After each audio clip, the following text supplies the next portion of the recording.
Assalamu alaikum wa rahmatullahi wa barakatuhu and welcome to my YouTube channel.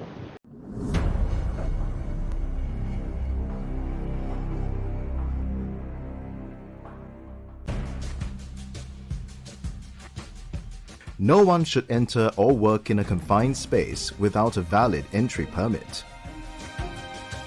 A valid confined space permit must clearly indicate the following: identification and location of the confined space, purpose of entry, date, time, and validity duration, potential hazards identified and the control measures put in place, confined space attendant, ventilation and lighting arrangement, and results of atmospheric testing. The permit must also be endorsed by the supervisor, confined space assessor, and authorized manager. The supervisor will apply for the confined space entry permit. After filling up the entry permit, a safety assessor will accompany him to inspect the confined space and to conduct a gas test. The results are recorded and then sent to the authorized manager. Once the authorized manager is satisfied that the confined space is safe and appropriate control measures are in place, he will approve and issue the permit. Before work commences, a copy of the endorsed entry permit must be clearly displayed at the entrance of the confined space.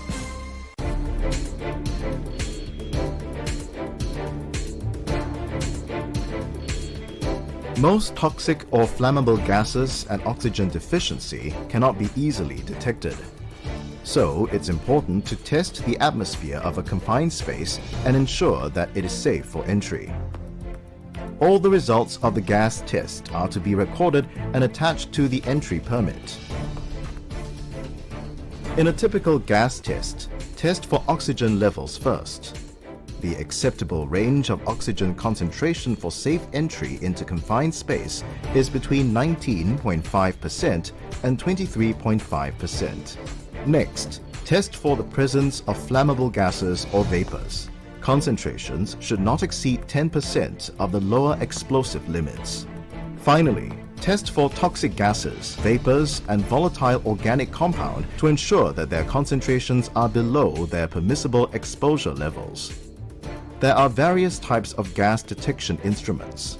It is important that you select a suitable gas detection instrument by assessing the possible atmospheric hazards present, calibrate the instrument, and understand how the selected instrument is used.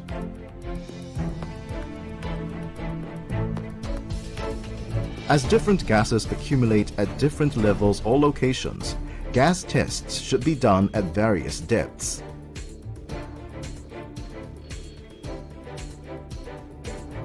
At least one person in a group working in the same vicinity should be equipped with a portable gas detector to monitor the atmosphere continuously. Periodic gas tests should also be conducted. Always strive to achieve a safe environment for workers to breathe and work in. However, there are times when the desired safe working environment cannot be achieved or entry is required for rescue purposes. When this occurs, respiratory protective equipment must be provided. These equipment will allow workers to breathe safely in an oxygen-deficient or toxic environment. There are two common types of respiratory protective equipment: supplied air respirators and air purifying respirators. Supplied air respirators are used when there is a lack of oxygen or a high concentration of contaminants. Examples include self-contained breathing apparatuses and airline respirators. Air purifying respirators is a filtration system that cleans the air that is being inhaled. They are less bulky and easier to use. However, they cannot be used in oxygen-deficient atmospheres, poorly ventilated confined spaces, areas where concentrations of toxic contaminants are unknown, areas immediately dangerous to life or health, or areas where the concentration of a contaminant is higher than the maximum permissible concentration and/or filter class capacities. Some other personal protective equipment include protective clothing, safety helmets, eye protection, hearing protection, gloves, safety boots, and safety harnesses.